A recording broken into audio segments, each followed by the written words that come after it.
anges. Il est assis parmi les anges.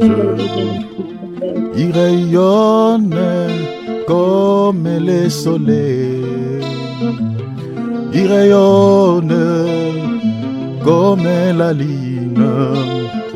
Il mérite, oh, il mérite les honneurs. Il mérite encore. Je vais exprimer mon désir, celui de t'adorer, mon roi.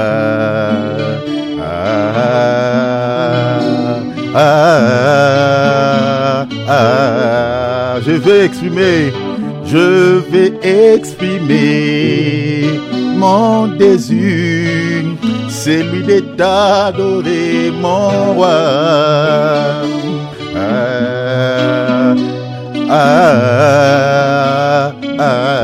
Oh, comme un étendard, tu es, comme un étendard, tu es, comme on se l'abri, tu es, mon ami fidèle, tu es, comme mon refuge, tu es, c'est toi mon pourvoyeur, tu es, mon ami fidèle, Jésus, tu es, c'est toi mon papa, tu es, tu m'as pas oublié, tu m'aimes encore, tu m'aimes encore, tu m'as pas rejeté, tu étais dans le péché, tu n'as pas délaissé, alléluia, tu m'aimes encore, tu m'aimes encore, tu étais dans des saletés, il t'aime, tu m'aimes encore.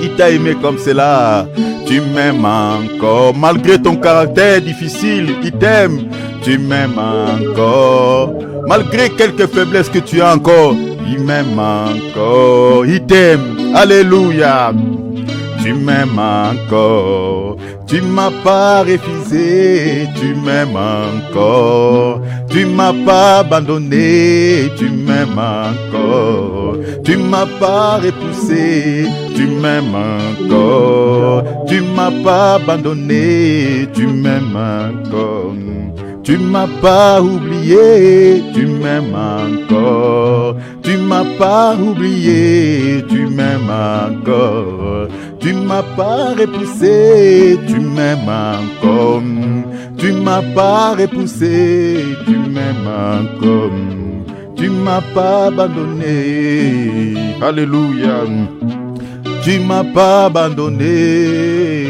Seigneur, pro ma bocati, inderia.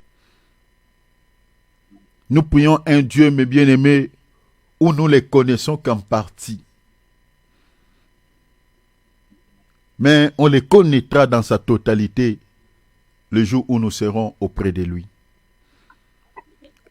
Les soucis de la vie chrétienne, c'est ça.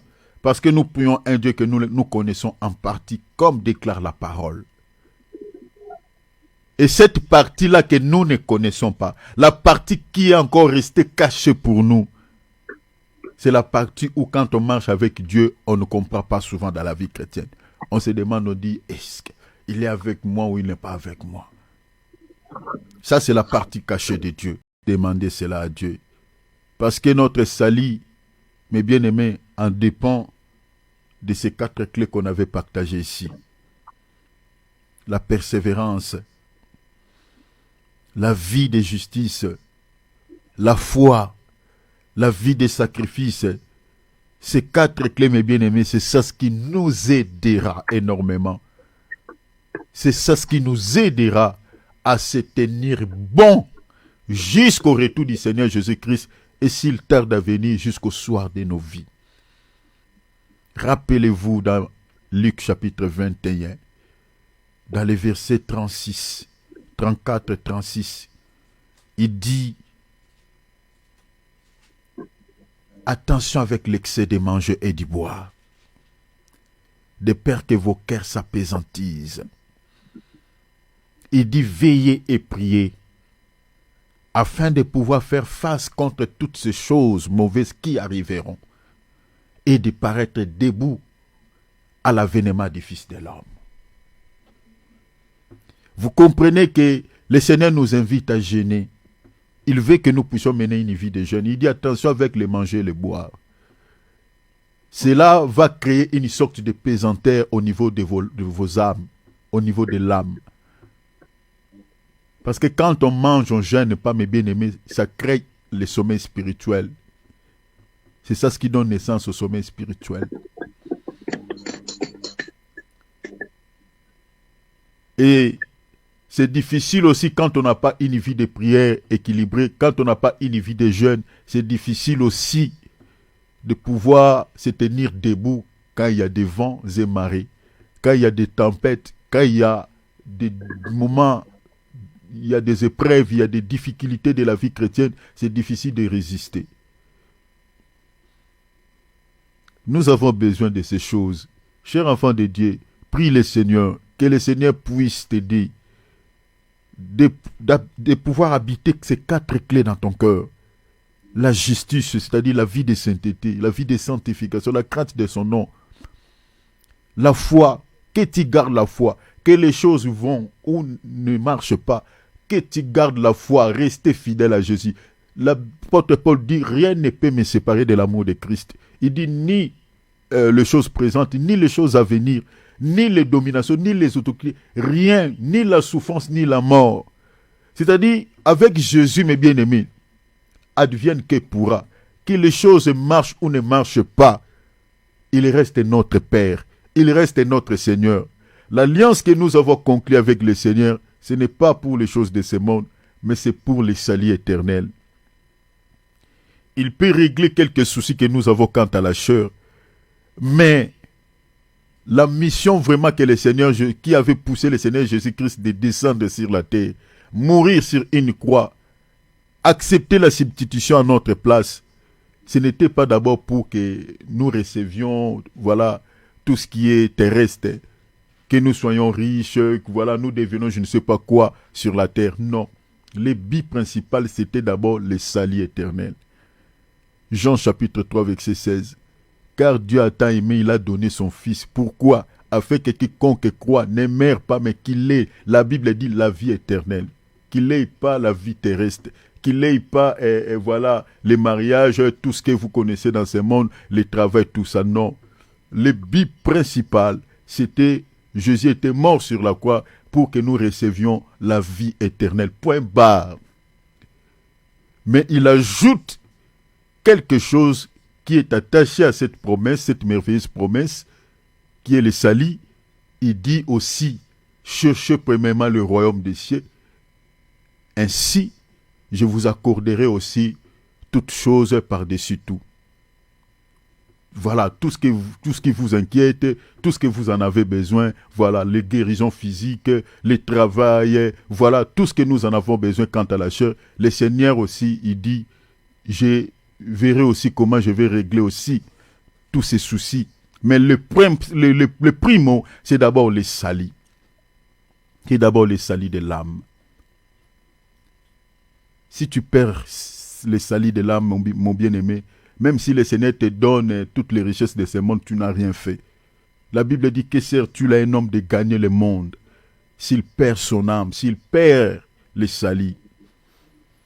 Ça ne sert à rien. Nous avons connu des hommes riches dans ce monde, des gens qui ne manquaient rien quant à la chair. Mais ils ont tout laissé, sont partis. La vie de l'homme sur la terre, c'est comme du vent, comme la fleur. Vous voyez, quand ça sort, ça, voilà, vous voyez toute sa gloire, sa splendeur, voilà, ça tire les regards des gens. Mais lorsque le soleil les frappe, ça sèche. Vous n'allez pas savoir, vous n'allez pas avoir l'idée de la beauté de cette fleur. La vie de l'homme est comparée comme la fleur, comme l'herbe. Le plus important, c'est le salut. La raison pour laquelle nous sommes en train de partager sur cette thématique. Je suis en train de nous exhorter tous les jours. Chers enfants de Dieu,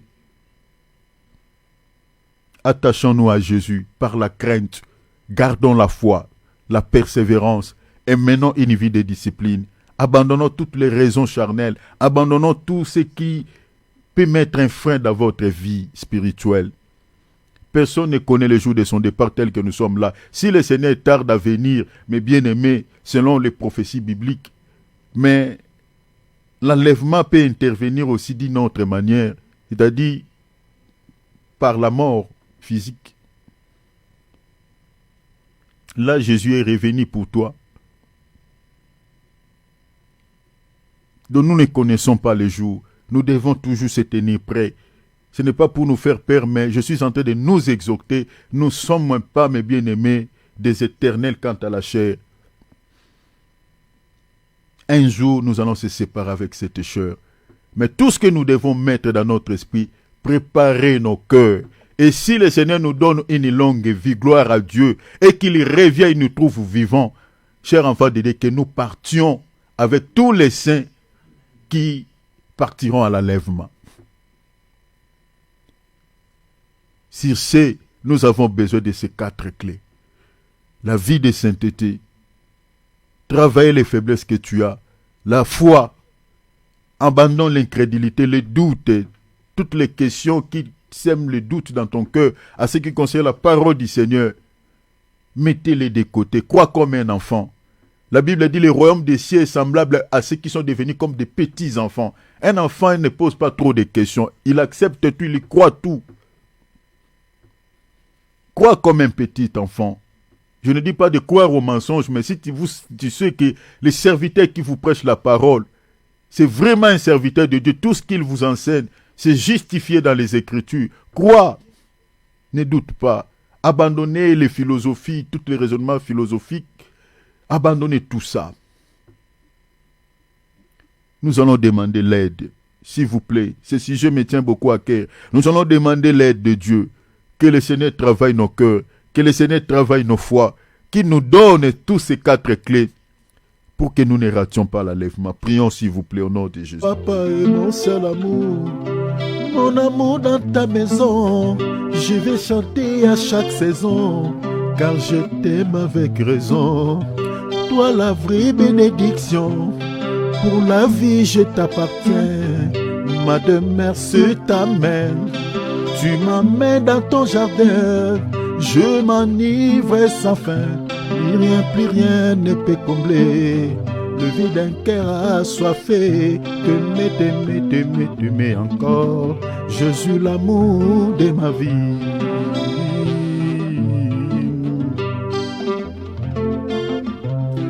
Je voudrais te l'écrire avec un grand sourire, car je ne sais comment le dire. Tu es l'amour de ma vie.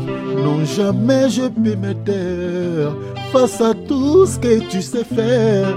Dans le ciel et sur la terre, tu es mon seul partenaire. Jésus, Jésus, l'amour de ma vie, l'amour de ma vie. Jésus, mon seul amour. Tu as gagné, oh, tout mon cœur, tout mon cœur. Oh, Jésus, mon seul amour. Jésus, l'amour de ma vie. Jésus, mon seul amour. Tu as gagné, oh, tout mon cœur, papa. Oh Jésus, mon seul amour. Que le nom du Seigneur Jésus soit richement béni. Alléluia. Voilà, nous continuons sur cette même thématique que nous avions déjà commencé, donc sur ce nouveau chapitre que nous sommes en train de partager sur « Sommes-nous véritablement à la fin des temps ?» Ça, c'est le thème que nous sommes en train d'aborder, que nous avons commencé déjà depuis quel jour? Depuis dimanche, si je m'abuse. C'est depuis dimanche qu'on a commencé déjà. Donc, jusque-là, nous sommes au 2e numéro. Nous allons aller mollo mollo parce que nous sommes dans l'enseignement. Quand on est dans l'enseignement, on part pas vite. Donc, on va mollo mollo. Alors, nous sommes en train de partager sur cette thématique qui est vraiment hyper important. Je dis hyper important parce que c'est lié à notre salut. Parce que vous savez, si vous n'avez pas la notion du temps, chers enfants de Dieu, vous n'allez pas se préparer. Si vous allez, par exemple, pour ceux qui sortent, qui partent au travail, ils savent à quel moment où il va se préparer. Hein? Ceux qui partent au travail, je parle bien évidemment, ils savent à quel moment ils vont se préparer pour aller au travail. C'est-à-dire, il sait que je vais quitter ici à midi. Pile, je quitte la maison. Il sait qu'il commence son travail, par exemple, à 13h. Ça dépend du trajet qu'il va parcourir, soit par à la voiture ou en train. Il sait que si je quitte à telle heure, j'arriverai à mon lieu de travail à telle heure parce que je vais commencer le travail à telle heure. Maintenant, il va se préparer avant qu'il y ait midi. Il se prépare parce qu'il va calculer tout le temps qu'il va se laver, le temps qu'il va marcher peut-être pour aller prendre sa voiture, je ne sais pas, au garage, ou s'il n'a pas la voiture, il va aller prendre les bus ou les trains. Tout ça là, c'est ça ce qui lui permettra de se préparer, de calculer le temps pour que celui-ci puisse se rendre à un bon moment à son lieu de travail. Chers enfants de Dieu, Jésus va revenir l'un des 4 matins. Il va revenir. Selon plusieurs prophéties bibliques que je vais nous les démontrer ici. Chers enfants de Dieu, c'est un sujet tellement magnifique. C'est pour cela que je demande vraiment à ceux qui sont fidèles à cette émission de suivre cet enseignement. Parce que je vous donnerai des témoins dans les Écritures qui vont vous montrer noir sur blanc que le Seigneur, un jour, il reviendra prendre son église. Et ce monde ne continuera pas toujours comme ça. Il y a une fin pour ce monde. Maintenant, si vous avez déjà la notion du temps et que vous connaissez quel temps que nous sommes, quelle heure est-il dans l'horloge de Dieu, quelle heure est-il, quel temps sommes-nous par rapport au retour du Seigneur Jésus-Christ, c'est cela qui va vous aider, qui va vous permettre à se préparer, à pouvoir mener une vie qui est digne d'un enfant de Dieu pour que ces jours ne vous surprennent pas. Même s'il arrive que le Seigneur tarde à venir et que vous quittez ce monde, même dans l'au-delà, parce que la Bible dit, en réalité, ceux qui sont morts en Christ ne meurent pas. Ils se reposent, selon la Bible. Et pour cela, je suis désolé pour... bon, je ne sais pas comment dire, mais ça fait mal aussi de le dire, mais qu'est-ce qu'on peut dire?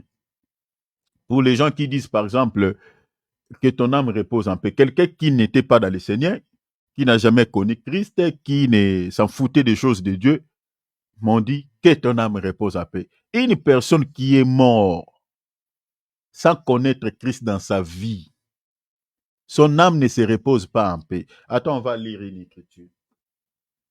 Prenons des écritures. Ça va nous aider. On va lire des écritures. Hein? Quand quelqu'un meurt sans connaître Christ, son âme ne se repose pas en paix. Donc vous voyez, quand on met, je ne sais pas ici en Europe, mais souvent en Afrique, sur des croix qu'on met dans des tombeaux, il y a toujours une inscription que ton âme repose en paix. Même si la personne était dans la sorcellerie, était bandue, et voilà, on dit que ton âme, non. Non. Lisons des Écritures. Lisons d'abord Luc chapitre 16. Ça, ce n'est pas une parabole, c'est une histoire vraie. Parce que beaucoup associent cette écriture à une parabole, mais ce n'est pas une parabole, c'est une histoire. Luc chapitre 16, on lit à partir du verset 19. Je vais lire pour nous. La Bible dit, il y avait un homme riche, parce que on peut aussi l'interpréter. Dans la révélation, ça cache beaucoup de choses. Mais prenons ça dans le sens doctrinal.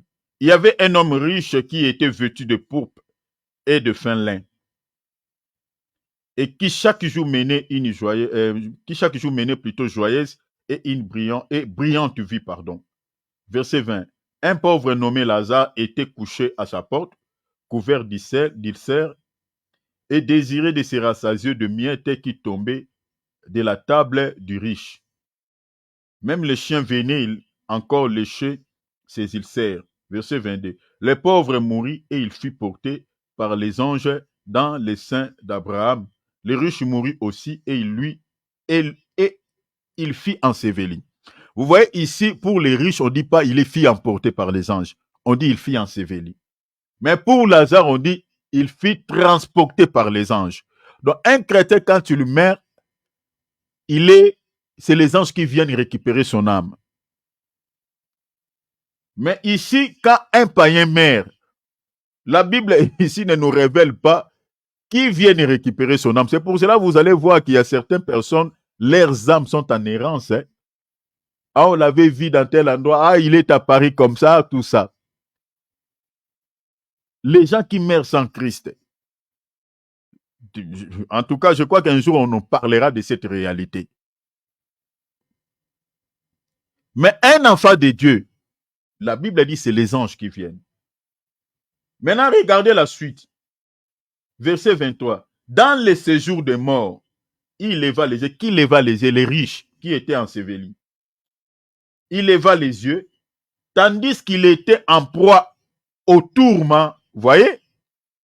Maintenant, ici, sur la terre, sur sa croix, qu'est-ce qu'on avait mis comme inscription? Quand les riches étaient décédés, que ton âme repose en paix. Mais là où les méchants étaient partis, ils n'étaient pas en paix. La Bible a dit qu'il était en proie et au tourment. La Bible a dit il vit de loin Abraham et Lazare, tout ça. Il s'écria, Père Abraham. C'est une histoire qui demande vraiment aussi voilà, une interprétation révélationnelle parce que ça cache beaucoup de choses. Mais prenons, comme je viens de dire, prenons cela littéralement. Il cria, Père Abraham, aie pitié de moi, envoie Lazare pour qu'il trempe le bout de son doigt dans l'eau et me rafraîchisse la langue. Car je souffre cruellement dans cette flamme. Vous voyez cela? Une personne qui meurt sans Christ, il ne se repose pas. Mais regardez, donc, il souffre. Il est dans la souffrance. Prenons par exemple, c'est pour cela l'évangile est prêché pour tout le monde, pour que tous puissent recevoir Christ dans leur vie, afin que personne ne vive cette réalité. Parce que l'enfer n'a pas été créé pour les humains. C'était pour Satan et ses anges, comme le Seigneur l'a dit dans le livre de Matthieu 25. Mais pourquoi les êtres humains iront aussi en enfer avec lui? Parce qu'ils le suivent. Ils le suivent. Regardez, avant qu'on lise Apocalypse, regardez, c'est le Seigneur qui dit. Parce qu'il y a beaucoup de gens qui disent, mais Dieu vraiment dans son amour, pourquoi il punit ses enfants? Il punit les païens parce qu'ils suivent le diable. Matthieu 25. Regardez ce que Jésus dit ici.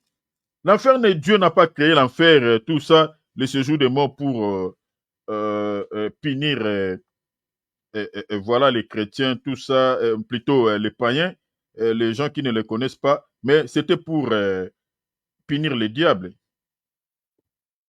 Vous voyez? Voilà, je suis dans le verset 41. Ensuite, il dira à ceux qui seront à sa gauche. Ceux qui sont, si vous lisez, vous pouvez commencer pour avoir la compréhension de ce qui est dit ici. Vous pouvez commencer à partir de Matthieu chapitre 25, verset 31. À partir de là, vous comprenez ce que Jésus était en train de dire. Il parlait de deux peuples. C'est-à-dire, ici, Jésus prend une illustration de la brebis et du bouc. C'est-à-dire, ceux qui étaient à la droite, c'était les brebis. Ceux qui étaient à sa gauche, c'était les boucs. Alors, ceux qui étaient à sa droite, le Seigneur les considère comme ceux qui sont bénis. Et ceux qui étaient à sa gauche, le Seigneur les considère comme ceux qui sont maudits.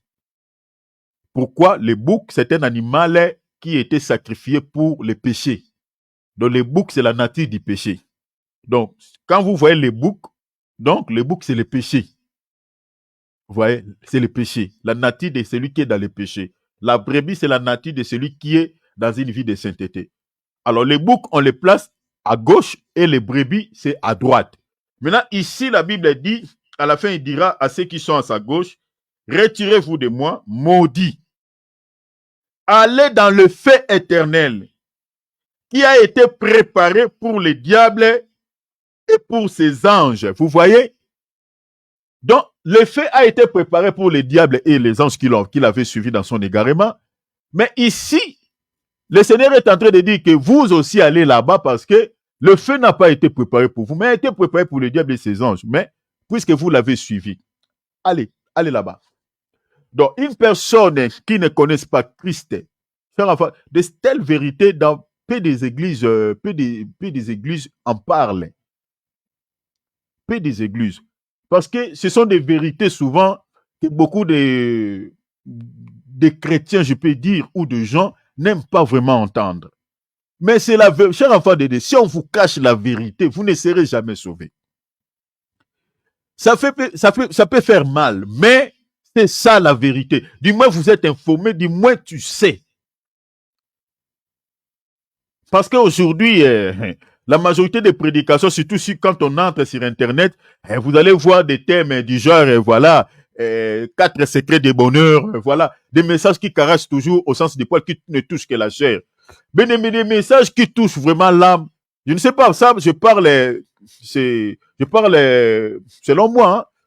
Cela n'engage que moi parce que c'est ça ce que moi je trouve sur Internet. Quand je regarde, en tout cas, c'est compliqué pour que vous tombez sur une prédication qui traitait la question de l'âme. Vous voyez, la majorité des prédications, ça ne touche que la chair. Et moi, j'ai béni le Seigneur parce qu'en tout cas, loin de là, vraiment, loin de là. Moi, l'objectif, que nous soyons sauvés. On veut bien que le Seigneur puisse régler quelques soucis que nous avons quant à la chair, mais le principal, le but vraiment de ces racontes et de cette réunion, chers enfants de Dieu, que nos âmes soient sauvées le jour où le Seigneur reviendra, que nous soyons, mes bien-aimés, avec lui, que nous soyons à côté de lui. Que nous ne vivions pas ce qui va se passer sur cette terre. Vous voyez? Alors, prenons Apocalypse. Regardez ici. Vous allez voir qu'une personne qui meurt en Christ, son âme se repose vraiment. Ce n'est pas tout ce qu'on dit aux gens, hein, voilà, il a beaucoup souffert quant à la chair, il était tellement malade, trop malade, vraiment que son âme se repose. S'il était dans le Seigneur, gloire à Dieu, son âme va se reposer. Mais s'il n'était pas en Christ, c'est compliqué de dire ça. Je suis dans Apocalypse chapitre combien? 14, 13. C'est 14, 13, hein? 14, 13. Ok. Merci beaucoup, mon frère. Merci beaucoup. Merci, Philippe. Est-ce que c'est ça, mon frère? Attends, je vais lire pour vous. Ah, merci beaucoup. Merci. Très bien. Tu m'as précédé. Et la Bible dit, et j'ai entendu du ciel une voix qui disait, écrit, errez dès à présent les morts qui meurent dans le Seigneur. Vous voyez cela, dans le Seigneur. Oui, dit l'Esprit, afin qu'ils se reposent de leurs travaux, car leurs œuvres les suivent. Vous voyez ici ça? Les morts qui meurent dans le Seigneur. Donc, une personne qui meurt en dehors du Seigneur, il ne se repose pas. Ceux qui se reposent, c'est ceux qui meurent dans le Seigneur. La Bible dit parce qu'ils se reposent. Donc, ce sont ces passages qui nous montrent qu'une personne qui meurt sans connaître Christ dans sa vie, son âme ne se reposera plus. Et puis, nous avons des enfers. L'enfer a des dimensions dans la Bible. La première dimension, c'est celui qu'on a lu tout à l'heure, de l'homme riche. Et la seconde mort, ça s'appelle le lac de feu. C'est dans Apocalypse chapitre 20, verset 15. C'est pour cela que vous allez voir que le Seigneur a laissé tellement le temps aux gens de pouvoir revenir vers lui. Beaucoup de gens disent, Jésus revient bientôt, Jésus il ne revient pas. Vous voulez que le Seigneur revienne, mais s'il revient, il te trouvera dans quel état? Est-ce que tu seras enlevé? Si le Seigneur est en train d'entendre, parce qu'il sait que beaucoup de gens ne sont pas prêts. Beaucoup ne sont pas prêts. C'est pour cela qu'il a laissé les gens le temps pour que les gens reviennent vers lui pour sauver leurs âmes. Et après, attends, je suis en train de parler sur la notion de temps ici. On parle des temps de la fin, mais je vous montre aussi les temps du début. Vous allez comprendre que, mes bien-aimés, nous sommes quasiment à la fin. Parce que si vous avez la notion du temps, c'est ça ce qui vous aidera de pouvoir faire la lecture du temps par rapport aux événements qui sont en train de se dérouler, mes bien-aimés, dans ce monde. Je vous avais promis ici, je vous parlerai aussi de tout ce que vous êtes en train de, tout bruit que vous êtes en train d'entendre ça et là, à gauche, à droite. Des guerres qui sont ça et là, c'est-à-dire tout ce qui se passe à l'Ukraine. Je vous parlerai de cela par rapport aux prophéties bibliques, je vous promets. Cet organisme des BRICS qui sont en train de se mettre ensemble, qui est en train de se mettre ensemble avec, voilà, tous les pays que vous connaissez, les pays d'Asie, les pays d'Afrique, voilà, vous voyez là-bas Poutine, tous ces pays qui s'unissent, qui se mettent ensemble pour pouvoir créer encore, je ne sais pas dire, une deuxième Union européenne, je ne sais pas, ça on appellera ça Union d'Afrique, je ne sais pas comment on appellera ça, mais on appelle ça BRICS. Je vous parlerai de cette union, qu'est-ce qui se cache derrière cela. Parce que le but, c'est de combattre l'Europe et puis l'Amérique, hein? C'est-à-dire l'Europe et l'Amérique, c'est la même chose, c'est-à-dire, voilà, combattre l'Europe, l'Amérique, c'est-à-dire faire chuter l'euro, chuter les dollars, vous voyez, ils veulent faire maintenant, voilà, faire un nom, devenir aussi une grande puissance. Je vous parlerai de ces choses à la lumière des Écritures par rapport aux prophéties bibliques, qu'est-ce qui se cache derrière toutes ces choses. Vous allez voir noir sur blanc, mais bien aimé dans la parole de Dieu, que nous sommes vraiment bel et bien à la fin de temps. Alors, attachons-nous au Seigneur. Le but de ce message, de cet enseignement, c'est que nous soyons plus attachés au Seigneur qu'au monde. C'est ça le but de notre enseignement. D'abandonner, voilà, toutes ces faiblesses charnelles, que chacun examine sa propre vie, comme on avait partagé ici. Examine ta vie chrétienne, regardez, voilà, tout ce qui n'est pas bien, toutes les faiblesses que tu as, demande à Jésus que le Seigneur puisse te travailler là-dessus, travailler ton cœur, travailler ton comportement. Vous voyez, afin que tu ne rates pas ces jours glorieux. Je suis en train de partager avec nous sur la notion du temps de la fin. J'avais tantôt dit que chaque fin a un début, a un commencement, comme la Bible nous montre dans Ecclésiaste que mieux vaut la fin d'une chose que son commencement. Le temps de la fin que nous sommes en train de partager a un début. Mais j'avais dit tantôt que dans la Bible, nous avons plusieurs temps du début et nous avons aussi plusieurs temps de la fin. Plusieurs temps du début et plusieurs temps de la fin. C'est ça ce que nous sommes en train d'étudier. Je suis dans l'introduction, nous sommes en train d'aller mollo. Si j'aurai le temps, je vous parlerai de quelque chose ici qui va vous indiquer vraiment réellement que nous sommes déjà minuit dans l'horloge de Dieu. Alors, la fois passée, on avait vu ici les débits, le temps du débit de ce monde, hein, du monde, pas de notre monde, mais de l'ancien monde, et les temps de la fin de l'ancien monde. Selon les Écritures que je vous avais fournies ici, Genèse chapitre 1, verset 1er, je vous avais démontré que l'ancien monde avait un début, l'ancien monde avait aussi une fin. Selon Genèse chapitre 1, verset 1, la Bible nous parle que au commencement, Dieu créa les cieux et la terre. Ça, c'était le début de l'ancien monde. Et la fin de ce monde, c'est l'ancien monde a pris fin dans Genèse chapitre 6, verset 13. Genèse chapitre 7, verset 20 jusqu'au verset 24.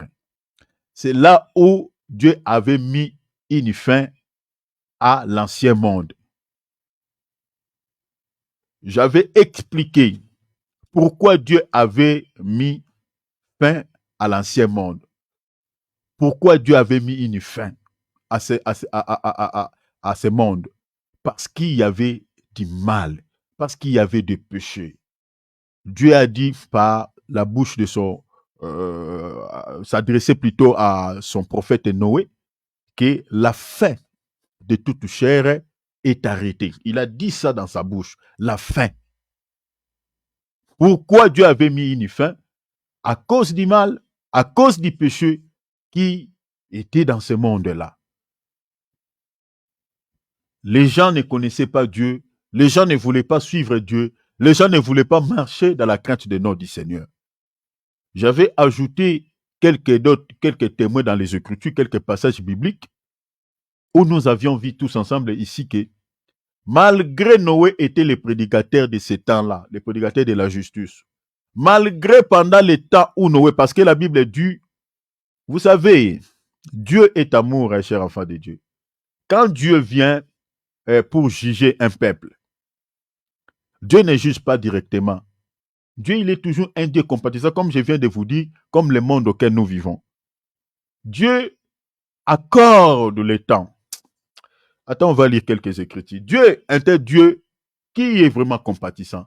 Les gens pensent que voilà, le monde va continuer toujours comme ça, comme il y a un matin, il y a un soir, et puis voilà.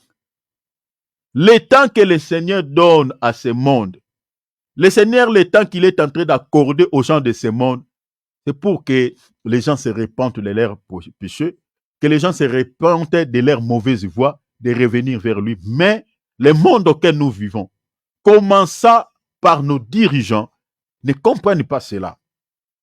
On vote des lois qui élèvent les pointes contre Dieu. On s'affiche complètement de Dieu. Donc la notion de Dieu, les gens oublient cela. Donc, c'est grave, c'est grave. Le mal est appelé bien, le bien s'appelle mal. C'est ça le monde auquel nous vivons. Et puisque, voilà, il n'y a pas une sentence, il n'y a pas une frappe, les gens pensent que voilà, ça va continuer toujours comme ça. Non. L'état auquel nous sommes en train de vivre, c'est un temps où le Seigneur a accordé une grâce. Regardez, on va lire les Écritures. Prenons d'abord Pierre. Prenons Pierre. Vous allez comprendre que même le monde de Noé, Dieu avait accordé quand même une grâce à ces gens-là. Dieu avait accordé une grâce. Je suis dans 1 Pierre chapitre 3. On va lire les versets 19. La Bible a dit, souffrez un peu, je vais entrer dans le vif de notre sujet. Je suis déjà là, mais je me laisse guider par le Saint-Esprit. Je lis les versets 19 et 20. Dans lesquels aussi il est allé prêcher aux esprits en prison. Verset 20. Qui autrefois avaient été incrédules. Qui sont ces gens-là qui étaient incrédules? Lorsque la patience de Dieu, vous voyez cela? La patience de Dieu s'est prolongée. C'est prolongée quand? Au jour de Noé, vous voyez, au jour de Noé, pendant la construction de l'arche, dans laquelle un petit nombre de personnes, c'est-à-dire 8 furent sauvés à travers l'eau. Vous voyez cela? Donc la patience de Dieu s'est prolongée pendant que Noé était en train de construire l'arche. Cela veut dire quoi? Dieu a vu le mal. Dieu a vu la méchanceté dans ce monde. Il avait aussi la possibilité de juger directement. Mais Dieu a usé encore la patience en son cœur. Il dit, bon, je vais accorder à ce peuple une grâce. Peut-être ils vont se repentir. Peut-être ils vont revenir vers moi pendant le temps que je vais leur accorder. Et le temps là, Dieu dit à Noé, bon, Noé, construis une arche. Et cette arche-là, tu vas t'abriter et tu vas demander à toute personne qui veut sauver sa peau qu'il entre dans l'arche parce que je vais juger ce monde. Donc pendant tout le temps, vous savez, construire un bateau, ce n'est pas quelque chose d'un jour, d'un mois ou 2 mois. Ça prend du temps. Ça prend du temps. La Bible ne nous donne pas, je crois que historiquement, peut-être on peut avoir les temps auquel Noé avait construit cette arche. Mais connaissant déjà, mes bien-aimés, la construction des bateaux, c'est déjà quelque chose qui peut prendre même, je ne sais pas, les années, l'année ou les années. Ça dépend de la dimension aussi. Maintenant, prenons l'arche que Noé avait construit pour mettre tous les animaux que Dieu avait créés, c'est-à-dire des années. Donc, c'était quand même pas un petit bateau, un grand bateau, quoi. Et forcément, cela avait pris énormément de temps. Cela avait pris énormément de temps. Alors, pendant tout ce temps-là, la Bible dit que la patience de Dieu se prolongeait au jour de Noé pendant la construction de l'arche. Donc, dès le premier jour où Dieu avait dit à Noé de construire l'arche, c'était déjà la fin des temps. Suivez-moi ici, très bien, je vais vous révéler quelque chose. Donc, dès le premier jour où Dieu avait dit déjà à Noé de construire l'arche, c'était déjà la fin des temps. Mais les habitants de l'ancien monde ne savaient pas que c'est déjà la fin. C'est comme aujourd'hui. Nous sommes en train de parler de la fin des temps. Mais qui nous écoute? Les gens prennent cela comme des plaisanteries. Personne ne nous écoute. Parce que la fin de ce monde est déjà arrêtée. Aujourd'hui, je crois, souffrez un peu, je vais vous démontrer cela dans les Écritures. Je vous montrerai noir sur blanc dans les Écritures que la fin du monde auquel nous vivons a été déjà arrêtée. Depuis un temps, depuis une période. Je vais vous le démontrer, chers enfants de Dieu, noir sur blanc dans les Écritures, vous allez voir ça. C'est exactement, mes bien-aimés, au temps de Noé. Dieu a dit dans la bouche de Noé que la fin de toute chair est arrêtée. Donc, c'est-à-dire, depuis le temps, c'est ça que l'apôtre Pierre dit, le temps où Dieu avait dit à Noé, construis-moi une arche par laquelle vous allez tous abriter, vous comprenez, et sauver quelques animaux, et toute personne qui acceptera de sauver aussi sa vie, va aussi s'abriter dans l'arche. Pendant ce temps-là, jusqu'à la fin de la construction de l'arche, ce temps-là, c'était une période qui était considérée aussi comme étant la fin des temps. Je ne sais pas si vous me comprenez, chers enfants de Dieu. Donc, depuis le temps de la construction de l'arche, jusqu'à la fin de la construction de l'arche, c'était aussi, cette période-là, c'était la fin des temps. Donc, c'était le temps où Dieu avait accordé aux gens de pouvoir se repentir. C'est l'état auquel nous sommes en train de vivre dans ce monde. En fait, la fin du temps de ce monde a été déjà arrêtée depuis un temps. Je vous le démontrerai quand je vais toucher sur le temps d'Israël, la fin des temps d'Israël et le début du temps des nations. Je vous expliquerai cela à la lumière des Écritures parce que nous avons plusieurs temps du début et plusieurs temps de la fin. Mais on va aller mollo. J'aimerais vraiment que vous puissiez comprendre, mes bien-aimés, cet enseignement. Et vous allez vous-même comprendre que, ah bon, donc nous sommes vraiment minuit, nous sommes à la fin. Donc l'enlèvement de l'église peut avoir lieu à n'importe quel temps. Je suis désolé et ça me fait mal. Pourquoi les hommes de Dieu, beaucoup des hommes de Dieu n'en parlent pas? Je vais vous les démontrer avec tous les événements qui se sont déjà passés, vous voyez, qui avaient un lien avec les prophéties bibliques. Alors, vous allez voir que Noé était en train de construire l'arche. Dieu a accordé le temps aux habitants de cette époque-là. Mais personne ne voulait, personne n'écoutait Noé. Personne s'est abandonné ses péchés pour pouvoir sauver sa vie. face au jugement qui devait être déversé sur ce monde-là. C'est exactement avec le monde auquel nous vivons. La Bible dit, les jours qui précédèrent, jusqu'au jour où les déluges étaient tombés sur la terre, les gens ne se doutèrent de rien, les gens ne s'inquiétaient pas. La Bible dit, ils ne se doutèrent de rien, ils se mariaient leurs enfants, ils baptisaient, donc ils menaient leur vie normale. C'est exactement avec le monde auquel nous vivons.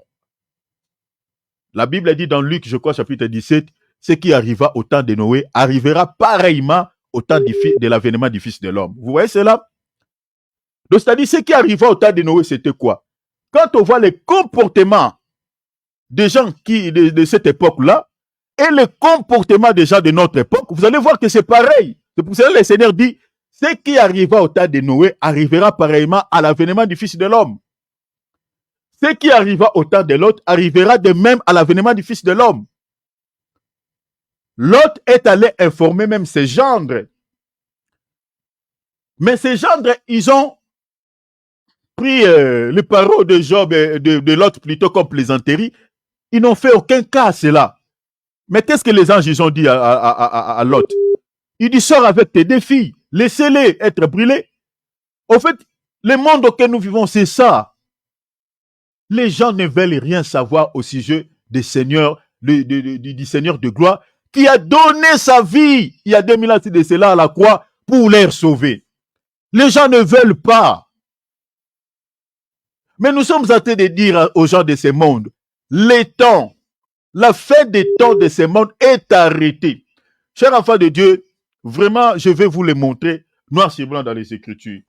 Alors, ça, c'était une introduction par rapport au temps du début de l'ancien monde et le temps de la fin de l'ancien monde. On a vu comment est-ce que Dieu avait mis une fin à l'ancien monde. À cause de quoi? À cause des péchés. Et c'est exactement ce qui va se passer dans ce monde auquel nous vivons. C'est-à-dire, le Seigneur mettra aussi une fin au monde auquel nous vivons. À cause de quoi? À cause de tous ces péchés que nous sommes en train de voir dans ce monde. Toutes ces abominations.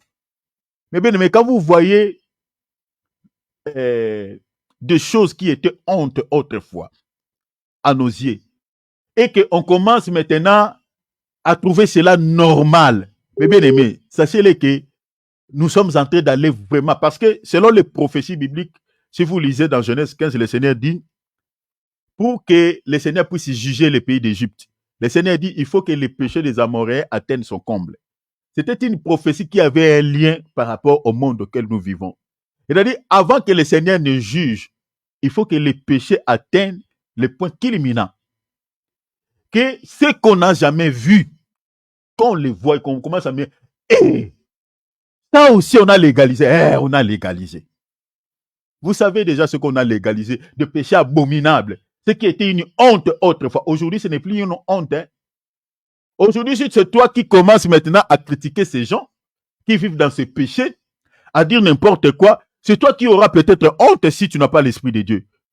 On va commencer à te dire, et toi tu vis dans quel monde? Et regardez celui-là. Tolérance, c'est-à-dire on tolère le mal. C'est tragique. Alors, j'étais en train de dire le début de l'ancien monde et la fin de l'ancien monde. Maintenant, deuxièmement, nous avons aussi, ce qui note noté, touché deuxième point. Deuxièmement, nous avons le temps du début. Le temps du début du nouveau monde dans lequel nous vivons, le nouveau monde auquel nous vivons, parce que c'est le nouveau monde par rapport à l'ancien monde, ainsi que sa fin. C'est ça ce que je vais vous révéler. Donc, les temps, je vais parler maintenant des temps du début du nouveau monde auquel nous vivons, et ainsi que sa fin. Prenons les Écritures. Genèse chapitre 8, verset 15 à 19. Notez aussi Genèse chapitre 9, verset 1,7,18. Écrivez les temps du début. Ça, c'est les temps du début du nouveau monde auquel nous vivons. Ça commence là dans Genèse, chapitre, c'est-à-dire après les déluges. Donc Dieu a recréé encore, recréé encore de nouveau parce que tout ce qu'il avait créé tout au début de l'ancien monde était complètement détruit par l'eau. Il n'y avait rien. Était complètement détruit. Et Dieu a recréé encore pour la deuxième fois de nouvelles choses. Donc l'état du début du monde auquel nous vivons, c'est dans Genèse chapitre 8, versets 15 à 19, et puis Genèse chapitre 9, verset 1, et puis vous pouvez lire verset 7. Vous pouvez lire même tous les chapitres, à partir du verset 9, chapitre 9, verset 1, jusqu'au verset 18. Maintenant, la fin de ce monde auquel nous vivons, notez les versets. Le temps de la fin de ce monde que nous vivons aura lieu dans Matthieu chapitre 24, verset 3. Notez Matthieu chapitre 24, verset 3, Matthieu chapitre 28, verset 20. Et puis, les critiques qui l'expliquent noir sur blanc, c'est Apocalypse chapitre 11, verset 15 à 18. Vous voyez? Alors, on ne va pas lire, hein, je vous donne les versets parce que si on lit tout, on va consommer énormément le temps.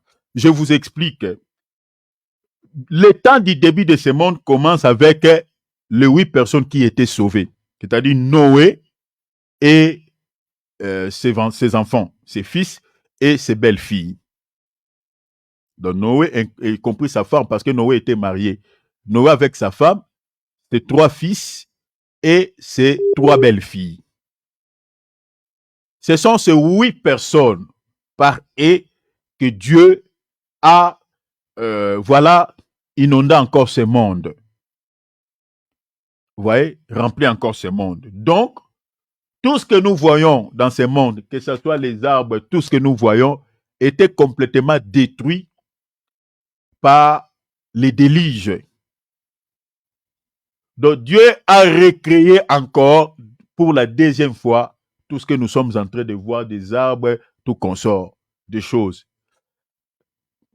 Ça, c'est le début du nouveau monde, avec 8 personnes qui ont inondé ce monde, peuplé ce monde. Le début de ce monde. La fin de ce monde aura lieu, selon Matthieu chapitre 24, vous allez, chapitre 24, verset 3, le Seigneur dit, quand il parle de ces événements, il a prononcé ça dans sa bouche. Les Seigneurs lui ont posé la question qui avait un lien avec la destruction du temple.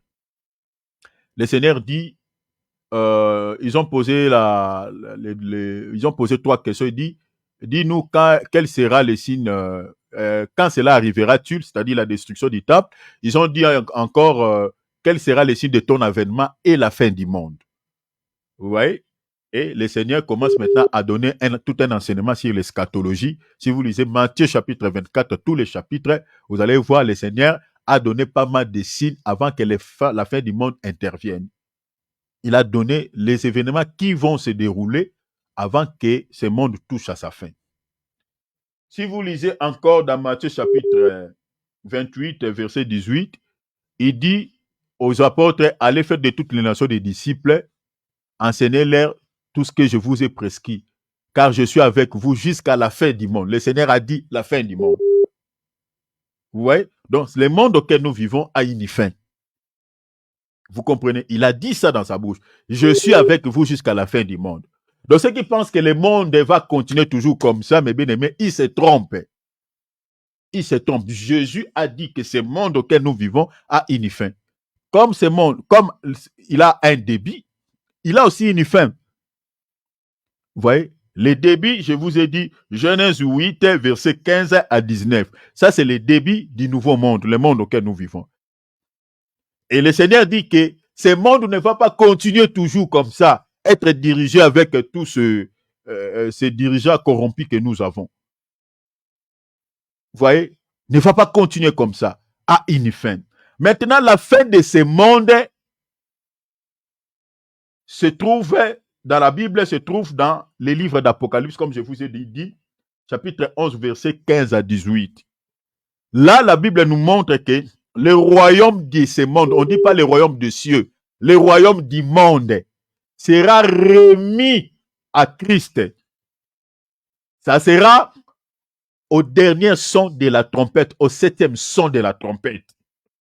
Je crois si le Seigneur veut, on vous parlera sur les 7 sceaux, les 7 trompettes, et puis sur les 7 coupes de la colère de Dieu, si le Seigneur le permettra. Ce sont des événements qui vont se dérouler après l'enlèvement de l'Église. Vous voyez, qui vont se passer après. Ça sera au retour glorieux du Seigneur Jésus-Christ. Je crois qu'on vous parlera de ces choses. Il y aura tous ces jugements. Donc, quand vous attendez cette trompette, cette coupe de la colère de Dieu, ce sont des jugements de Dieu qui seront déversés sur ce monde. Ce sont des événements qui vont se dérouler. Nous, on ne sera pas ici. On sera déjà dans les ciels. Voilà. Alors, donc, ces événements-là vont se dérouler parce qu'après ces événements, après les 7 trompettes, après les 7 coupes de la colère, après cela, c'est-à-dire la dernière coupe de la colère qui sera déversée, la 7e coupe de la colère de Dieu qui sera déversée sur la terre, après ces 7e coupe, parce que ça sera à la guerre d'Armageddon que le Seigneur va déverser sa colère. C'est-à-dire toutes les nations de la terre vont se liguer pour pouvoir livrer un combat avec le Messie. Vous voyez? Maintenant, le Seigneur va maintenant frapper toutes les nations par les 7 trompettes. Hein? Je suis ici dans Apocalypse chapitre 8, par les 7 trompettes, et puis par les 7 coupes ou les 7 fléaux si vous voulez. Ça, je suis dans Apocalypse chapitre 15. Donc, avec toutes ces choses, le Seigneur va maintenant déverser sa colère sur les habitants de cette époque-là, et ainsi, à la fin, le royaume du monde sera remis. Vous voyez? Sera remis au Seigneur Jésus-Christ, et ça sera la fin de ce monde auquel nous vivons. Vous voyez? Donc la fin de ce monde, ce n'est pas aujourd'hui. L'enlèvement de l'Église, ce n'est pas la fin du monde. Donc la fin du monde, ça sera au 7e son de la trompette, après plusieurs événements. Voilà, je crois qu'on vous donnera cela aussi en détail si le Seigneur le veut. Alors, je vais vous expliquer quelque chose. Suivez-moi ici très bien. Le monde auquel nous vivons, comme je viens de dire, a un début, a aussi une fin. Mais il y a aussi des temps du début et le temps de la fin de 2 peuples qui habitent ce monde. Suivez-moi ici, je vais parler de l'Israël et les nations. Il y a le temps du début d'Israël. Voilà, je vous ai dit tout à l'heure qu'il y a plusieurs temps du début et plusieurs temps de la fin. Vous voyez?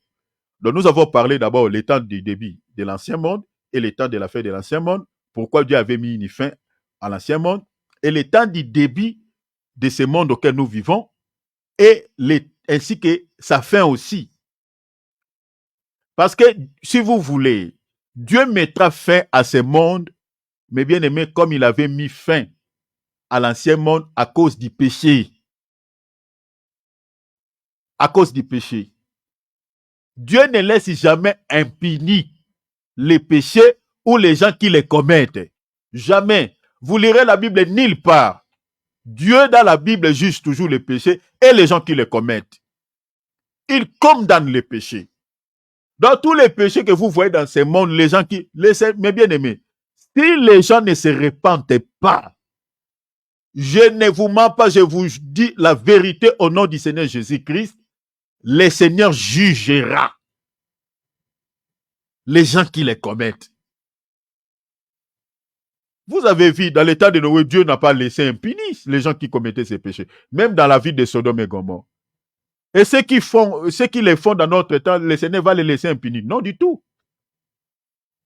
Non du tout. Vous voyez? Donc, le deuxième au retour glorieux du Seigneur Jésus-Christ, avant que le Seigneur puisse prendre la position de ce monde, il va d'abord juger. Et il jugera, comme je viens de dire, par les 7 trompettes, et puis les 7 coupes de la colère de Dieu. Les 7 trompettes, là, je vous expliquerai cela parce que c'est un langage allégorique. Quand vous attendez trompettes, ce ne sera pas des trompettes qui seront sonnées pour comme ça, non. Vous voyez, ça ne sera pas comme ça. Donc, ce sont des langages allégoriques qui demandent l'interprétation. On va vous expliquer cela quand on touchera sur ce point. Et le Seigneur viendra pour mettre fin au système politique de ce monde, au système économique de ce monde, voilà, donc en gros aux politiques de ce monde qui est corrompu par l'ennemi. Vous voyez, il viendra mettre fin à tous ces systèmes diaboliques, les systèmes sataniques qui gouvernent ce monde. Vous voyez, qui ont semé l'injustice, qui ont semé beaucoup de soucis aux habitants de la terre. Et regardez tout ce qui se passe ici et là dans le monde, cher enfant de Dieu. Il n'y a pas de mots. Il n'y a pas de mots. Il n'y a pas de mots. Et le Seigneur viendra pour mettre fin à ce système. Mais ça sera à son retour glorieux, donc il va juger, comme je viens de dire. Mais il y a deux peuples dans ce monde. Nous avons l'Israël et l'Église. L'Israël, suivez-moi ici très bien, s'il vous plaît. L'Israël a des débits. Des temps de débit. Et des temps de la fin. Je vais vous les démontrer noir sur blanc dans les Écritures. L'Israël a des temps de débit, a aussi des temps de la fin. Mais par contre, nous les nations, nous, l'Église, nous n'avons qu'un seul temps de débit et un seul temps de la fin. Vous comprenez? Nous, l'Église. Mais l'Israël, par contre, il a des temps de débit et des temps de la fin.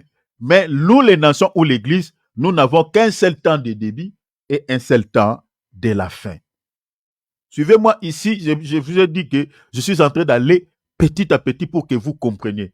Là où vous avez l'ambiguïté, n'hésitez pas, posez-moi des questions, même à la fin de notre enseignement, je vous répondrai. L'état du débit d'Israël commençait où? Déjà, vous vous rappellerez, Dieu avait fait une promesse avec Abraham.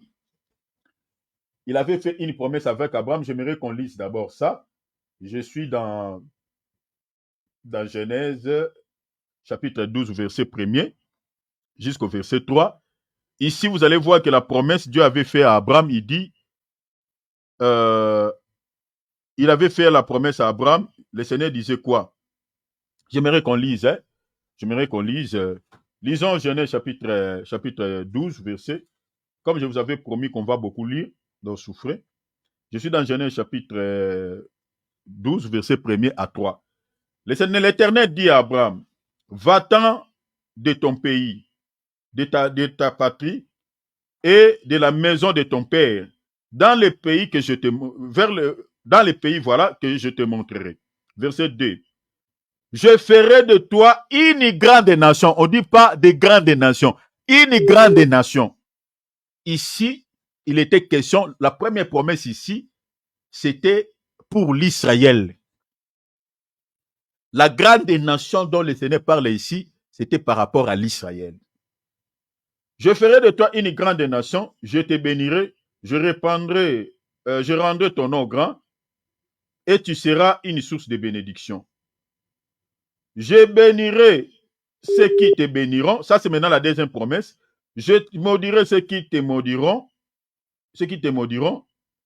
Et toutes les familles de la terre seront bénies en toi. Ça, c'est maintenant la promesse pour les nations.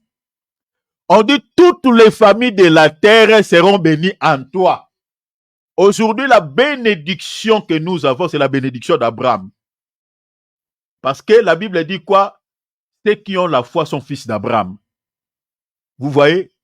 Donc aujourd'hui, nous sommes appelés fils d'Abraham par rapport à la foi. Vous comprenez cela? Et nous bénéficions de la bénédiction d'Abraham par rapport à cette foi. Parce que selon la promesse, le Seigneur avait dit que c'est par Abraham que toutes les familles de la terre seront bénies. Donc ça, déjà dans le viseur, le Seigneur parlait déjà de l'Église parce que ce n'est pas toutes les familles quant à la chair. Cette promesse est pour les nations que j'explique l'Église qui est répandue dans toutes les nations à travers le monde. Vous comprenez? Parce que ceux qui ont la foi, ce sont les chrétiens. Les païens n'ont pas la foi d'Abraham. Aujourd'hui, c'est nous qui avons la foi d'Abraham. Donc, cette promesse, c'est pour nous. Donc, vous voyez ici, le Seigneur, déjà, dans la prophétie, il parlait déjà à Abraham au sujet des deux peuples, c'est-à-dire de l'Israël et des nations ou de l'Église. Ça, le Seigneur était en train déjà de parler du début d'un peuple qui était l'Israël et la fin d'un peuple et le début d'un peuple qui était les nations et la fin aussi de ce peuple. Il va accorder un temps à la nation d'Israël du début et un temps aussi où il mettra fin à ce peuple. Vous voyez? C'est-à-dire la fin là, ça sera la fin pour qu'il règne, pas pour exterminer ou tuer. Vous voyez? Et un temps qu'il va accorder aussi au peuple que j'explique, les nations ou l'Église, parce qu'il faut comprendre que l'Église aussi est une nation. Hein? Je suis dans 2 Pierre chapitre 2 verset 9. Est une nation sainte. À ce peuple que j'explique ou à cette nation qui est nation sainte, l'Église. Alors, quand est-ce que, maintenant la question est celle-ci, l'état du débit d'Israël commence où et quand? Et quand est-ce que l'Israël est devenu le peuple de Dieu? Suivez-moi ici très bien.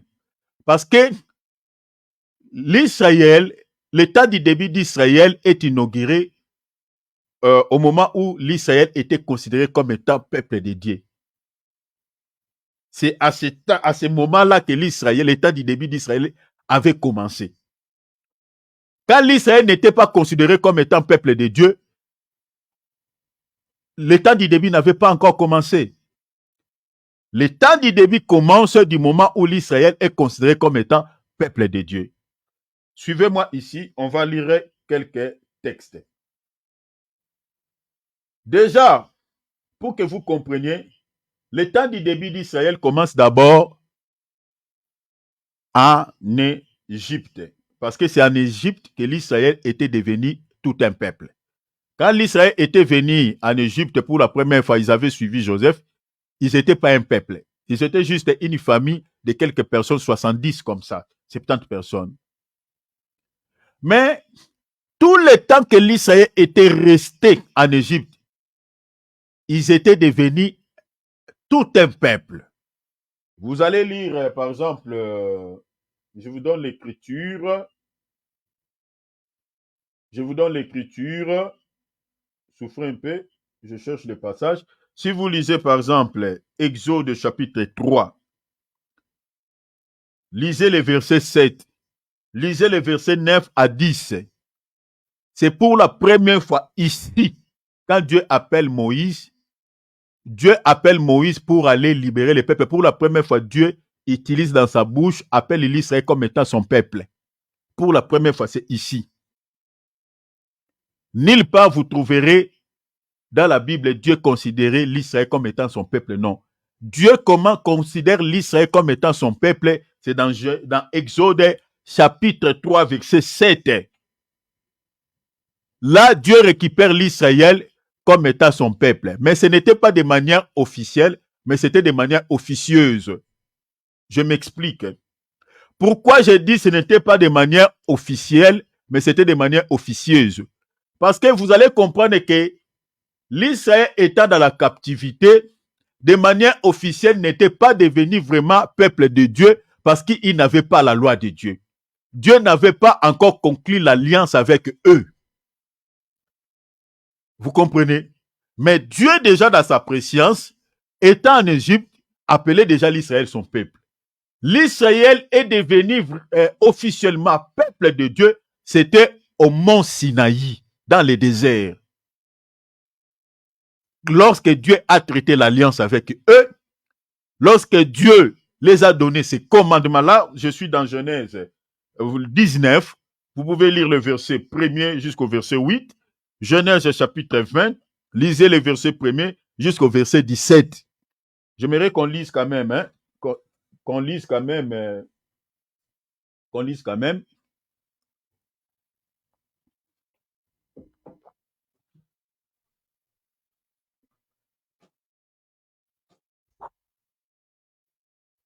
J'aimerais qu'on lise quand même Genèse chapitre 19, lisons. Non, pardon, Exode.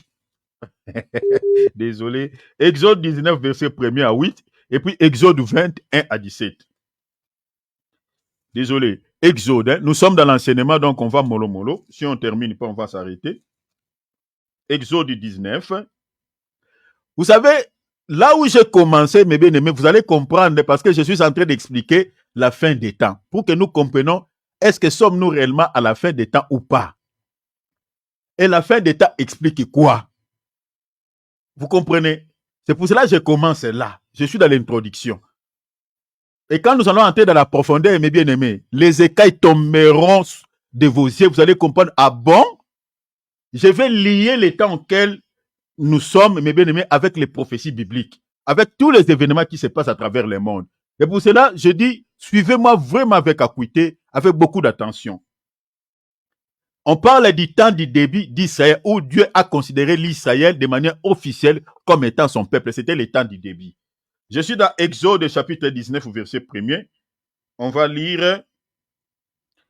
Le 3e mois, après leur sortie du pays d'Égypte, les enfants d'Israël arrivèrent ce jour-là au désert de Sinaï. Vous voyez, au désert de Sinaï, étant partis de Raphidim, ils arrivèrent au désert de Sinaï, ils campèrent dans le désert. Israël campa là vis-à-vis de la montagne, dans la montagne de Sinaï.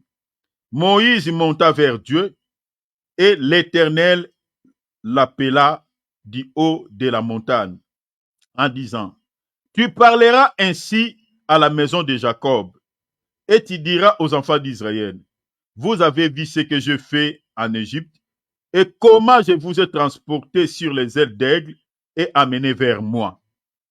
Maintenant, regardez maintenant ici, il dit, mais maintenant, si vous écoutez ma voix et si vous gardez mon alliance, vous voyez, mon alliance, et si vous gardez mon alliance, vous m'appartiendrez entre tous les peuples, car toute la terre est à moi. Vous voyez cela? Donc si vous gardez mon alliance, vous voyez, vous écoutez ma voix, donc vous m'appartiendrez. Et puis il dit, vous serez pour moi un royaume de sacrificateurs et une nation sainte. Voilà les paroles que tu diras aux enfants d'Israël. Moïse vint appeler les anciens. Vous voyez, donc ici, si vous lisez maintenant Genèse 20, le Seigneur là maintenant, il a donné ses commandements à ce peuple. Il a traité l'alliance avec eux. Et l'Israël dès à présent, dès maintenant, il était devenu peuple de Dieu. Peuple de Dieu à cause de quoi? À cause de l'alliance, à cause des commandements que le Seigneur leur avait donnés. Mais déjà depuis l'Égypte, dans Genèse 3, Dieu avait déjà dit à Moïse, va libérer mon peuple. Il appelait déjà l'Israël son peuple. Mais il n'avait pas encore conclu l'alliance avec eux. Et pour ça, je vous ai dit que de manière officieuse, selon Exode 3, l'Israël était déjà peuple de Dieu. Mais de manière officielle, l'Israël est devenu peuple de Dieu après avoir que le Seigneur, ces derniers, puisse y traiter l'alliance avec eux. Les a donné ses commandements. Alors, le temps là où Dieu avait traité l'alliance avec l'Israël, le temps là que l'Israël était devenu peuple de Dieu, considéré comme étant peuple de Dieu parmi toutes les nations, c'est ça ce qu'on appelle le temps du début d'Israël. C'est le temps où Dieu a travaillé, a marché avec ce peuple. C'est le temps du début. Je ne sais pas si vous m'avez bien suivi ici. Donc, par rapport à ces deux passages, le temps du début d'Israël commence dans Exode, chapitre 3, de manière officieuse. Dans Exode 19, Exode 20, de manière officielle, l'Israël est devenu peuple de Dieu et considéré comme peuple de Dieu. Ces temps-là, on appelle ça temps du début. Alors, je vous ai dit tantôt que l'Israël a des temps du début et des temps de la fin. Ça, c'est le premier temps du début d'Israël. Maintenant, le temps du début d'Israël, la fin de ce temps est accomplie quand? Le premier temps du début, on a vu. Mais le premier temps de la fin est accompli quand?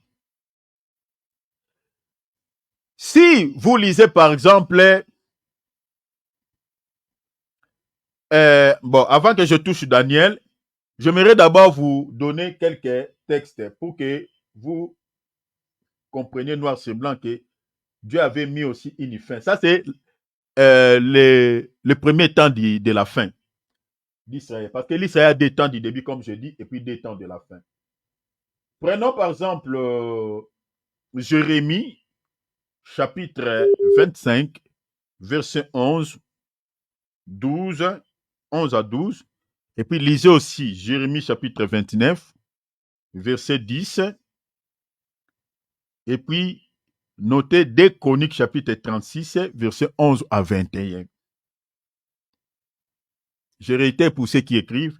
Jérémie 25, 11 à 12. Jérémie 29, 10. 2 Chroniques, chapitre 36, verset 11 à 21. Ces passages nous parlent du temps de la fin de la nation d'Israël, c'est-à-dire les premiers temps de la fin d'Israël.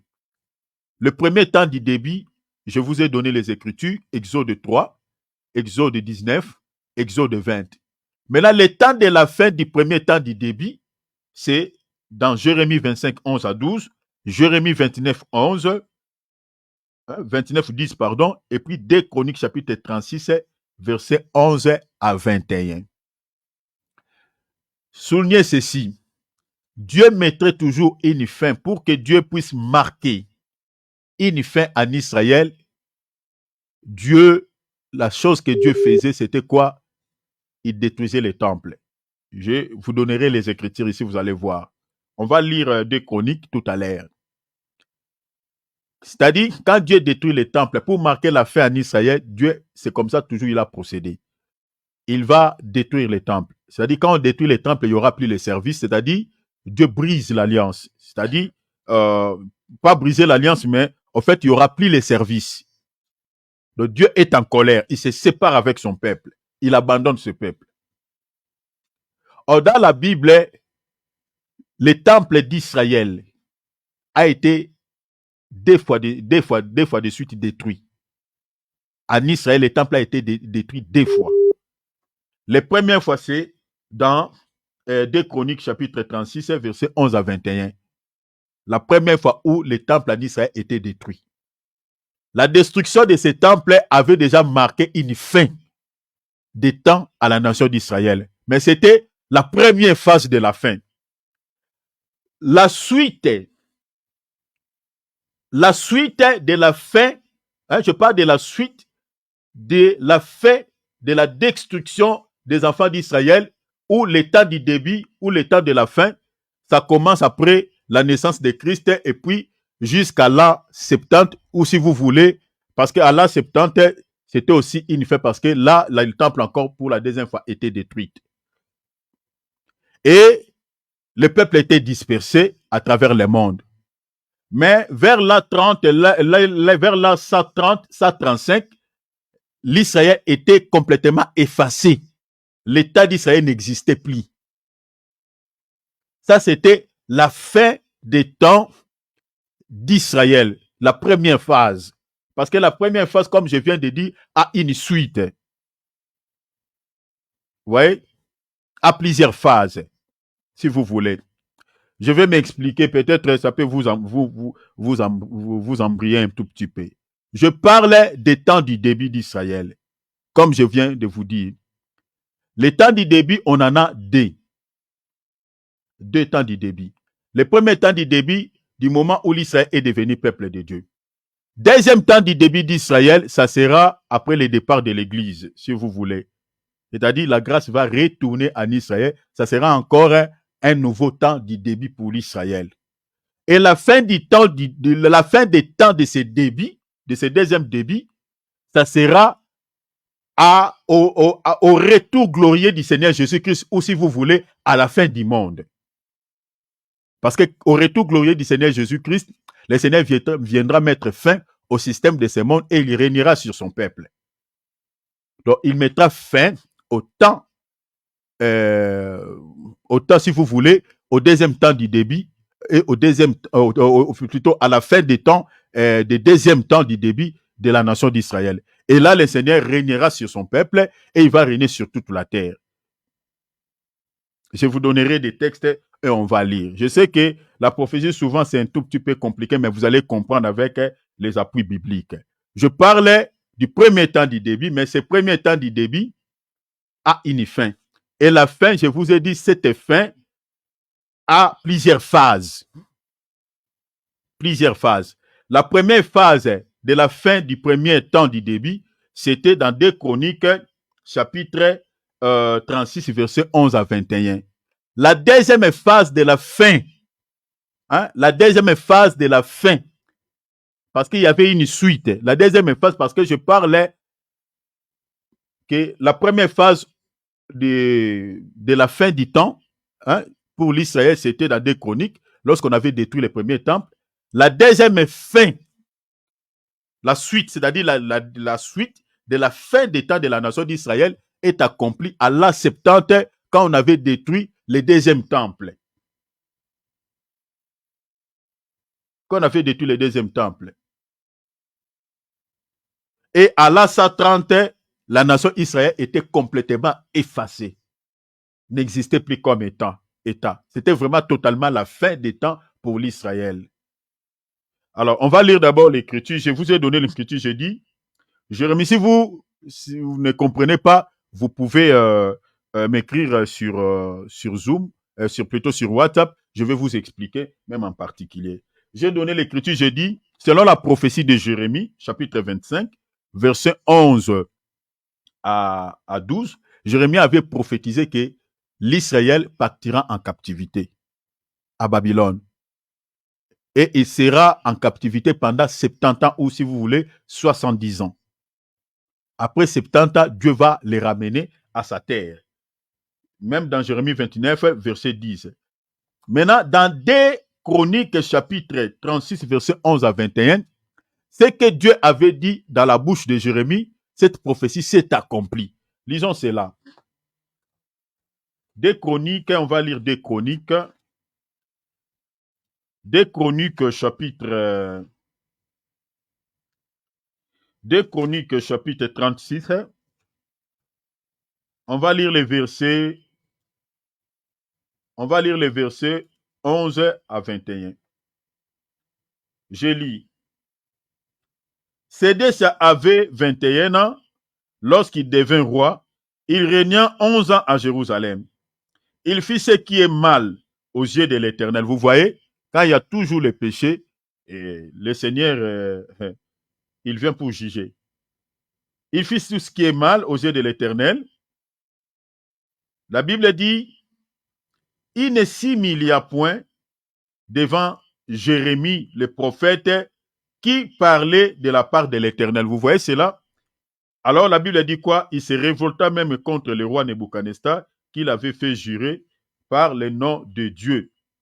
Et il rendit son cou et endurcit son cœur, au point de ne pas retourner à l'Éternel, le Dieu d'Israël. Donc vous voyez, donc ils ont abandonné l'Éternel. Tous les chefs et les sacrificateurs, tout ça, la Bible dit, multiplièrent ainsi les transgressions. Vous voyez, ils multiplièrent les transgressions selon toutes les abominations des nations, et ils profanèrent la maison de l'Éternel qu'il avait sanctifiée à Jérusalem. Verset 15. L'Éternel est Dieu de leur père, donna de bonheur à ses envoyés, la mission de les avertir. Vous voyez, Dieu est amour. Il a envoyé ses serviteurs pour les avertir de pouvoir se repentir. Mais ils n'avaient pas voulu. La Bible dit, car il voulait épargner son peuple et sa propre demeure, c'est-à-dire le temple à Jérusalem, qui était la demeure de Dieu. Mais ils se moquèrent des envoyés de Dieu, c'est-à-dire de ses prophètes. Ils méprisèrent ses paroles, vous voyez, et ils se raillèrent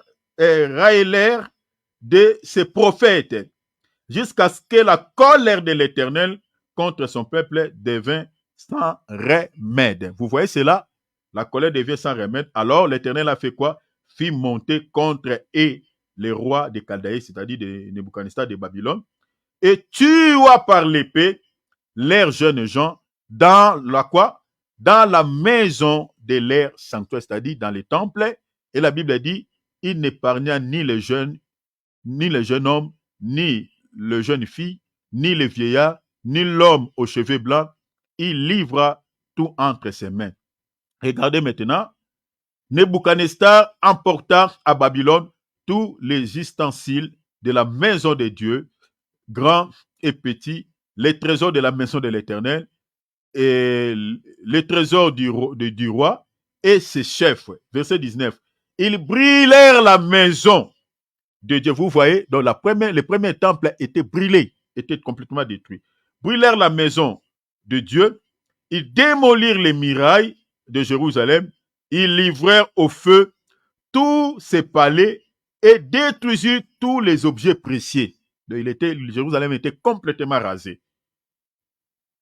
Nebuchadnezzar amena captifs à Babylone ceux qui échappèrent à l'épée et ils lui firent assujettis à lui et à ses fils jusqu'à la domination du royaume des Perses. Vous voyez, si vous lisez déjà Daniel chapitre 1, Daniel chapitre 2, vous allez voir que le Daniel est là, quand on parle de Daniel, voilà les trois compagnons de Daniel.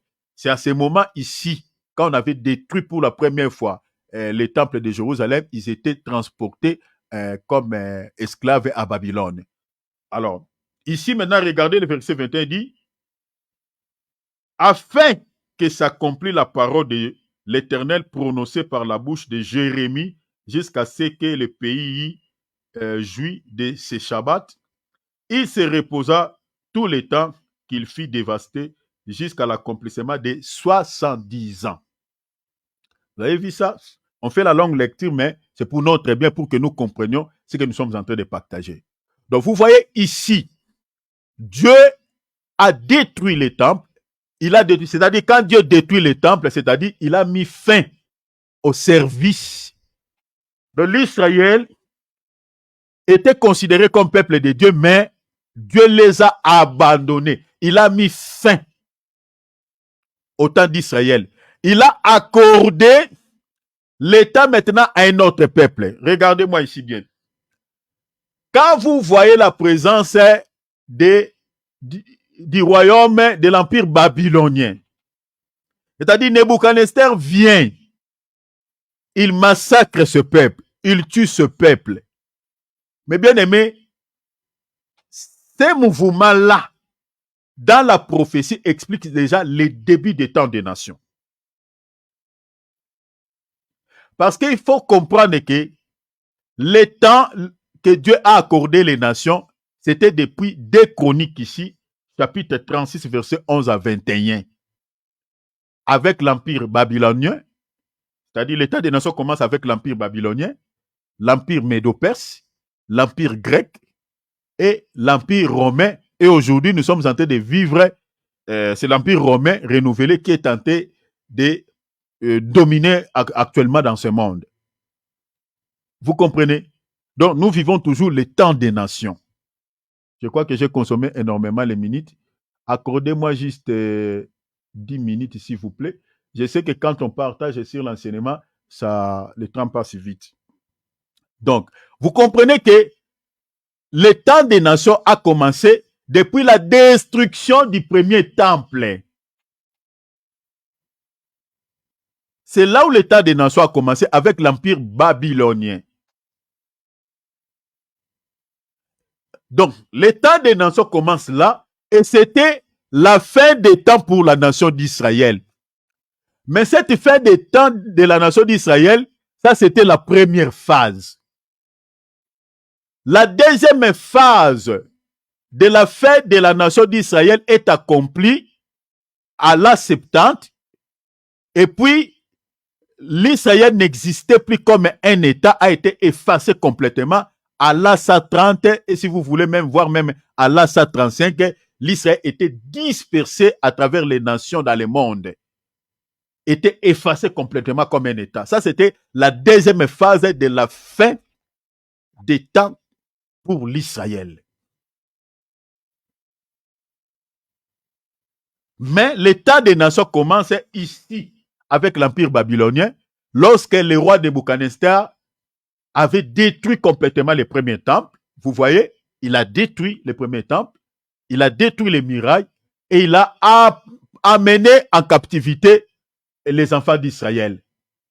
Ça, la première phase dit temps de la fin de la nation d'Israël. Je dis que la première phase dans le sens où il y avait un débit, vous voyez, et le temps de la fin aussi, ça c'était le premier temps de la fin de la nation d'Israël, mais la première phase. La suite de cette fin de la première phase, c'était accompli à la Septante, vous voyez, avec l'empereur Titus, vous voyez. Donc, vous vous rappellerez de la répression des Juifs contre Rome. Donc, le révolte des enfants d'Israël contre Rome. Vous allez voir qu'à la Septante, le général Titus avait complètement détruit les temples à Jérusalem. Vous voyez, il avait amené aussi en captivité les enfants d'Israël.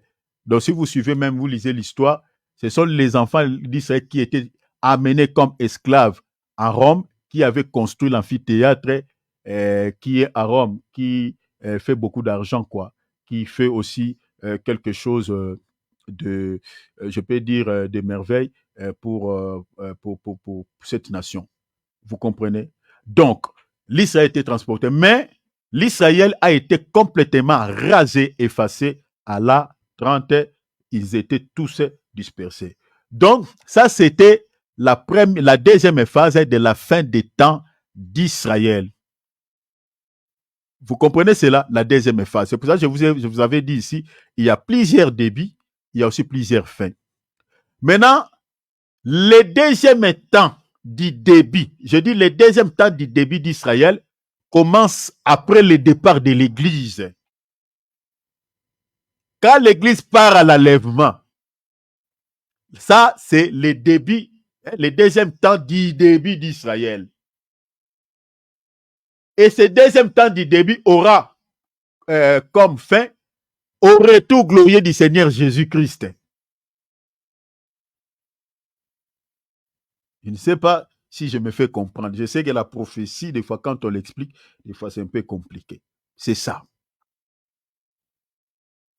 Donc, l'état des nations commence à l'Empire babylonien et cet état des nations prendra fin à l'enlèvement de l'Église. Donc, quand l'Église part à l'enlèvement, Dieu va maintenant accorder encore un temps à l'Israël. Ça, c'est le temps du débit encore pour sauver ses peuples. Et ce temps aura comme fin au retour glorieux du Seigneur Jésus-Christ quand le Seigneur viendra pour mettre fin avec le système politique de ce monde, le système économique de ce monde. C'est à ce moment-là, le Seigneur mettra fin au temps avec la nation d'Israël et il va régner pour toujours. Vous comprenez? Alors, je crois que demain, on va continuer par là. On va vous expliquer ces choses à la lumière des Écritures. Donc, nous, les nations, nous avons reçu un temps. Je vous donnerai des textes à l'appui. On va lire. Je vous donnerai, lisons même un Luc, vous allez comprendre que nous avons reçu un temps. Lisons Luc chapitre 21, verset 25. Luc chapitre... L'enseignement, c'est comme ça, on lit beaucoup. On fait une étude, quoi. Luc chapitre 21. On lit le verset, je crois, 24. Regardez, il dit, ils tomberont sous les tranchants de l'épée, ils seront amenés captifs. Cette prophétie est déjà accomplie à la 70, la 130. Cette prophétie s'est accomplie. Ce qui le Seigneur est en train de dire ici. Il dit, ils tomberont sous les tranchants de l'épée, ils seront amenés captifs parmi toutes les nations. Donc, à la 130, cette prophétie est bel et bien accomplie. Et puis la Bible dit, et Jérusalem sera foulée aux pieds par les nations. Donc l'Israël pour la première fois a été foulé aux pieds par les nations. C'était dans 2 Chroniques chapitre 36. La première fois a été foulé, c'était la fin, la première phase. La deuxième fin, c'était à la 70. Et puis l'Israël a été définitivement effacé comme un État à la 130, si vous voulez voir même jusqu'au là, 135 d'après l'histoire. là était effacé, l'Israël était dispersé parmi toutes les nations. Ce que le Seigneur dit ici était bel et bien accompli. Maintenant, regardez, la Bible dit quoi? Il sera foulé au pied par les nations jusqu'à ce que les temps des nations soit accompli. Vous voyez cela?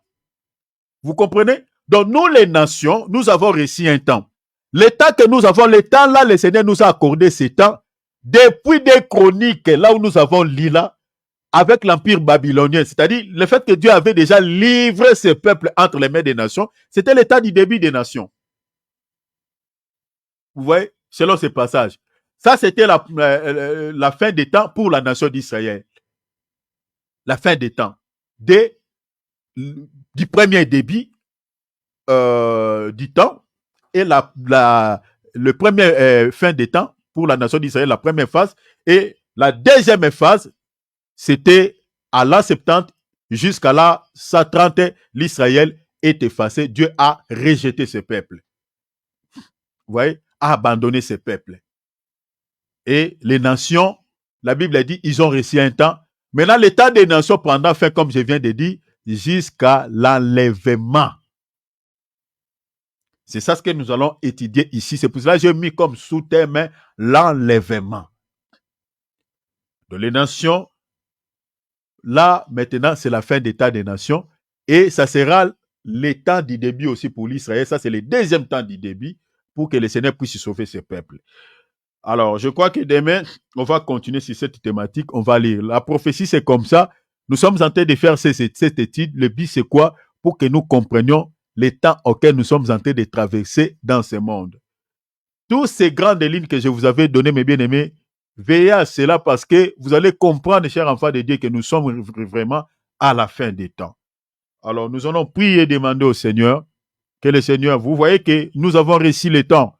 Donc, les temps auxquels nous avons réussi, ça s'appelle les temps de la grâce. Dieu a abandonné son peuple pendant un temps, mais il va les récupérer quand les temps des nations prendront fin. Et le temps que le Seigneur a accordé aux nations, le Seigneur nous a donné les signes. Quand est-ce qu'il y aura lieu la fin des temps des nations? Je vous donnerai aussi quelques signes là par rapport à tous ces événements qui sont en train de passer dans ce monde actuellement.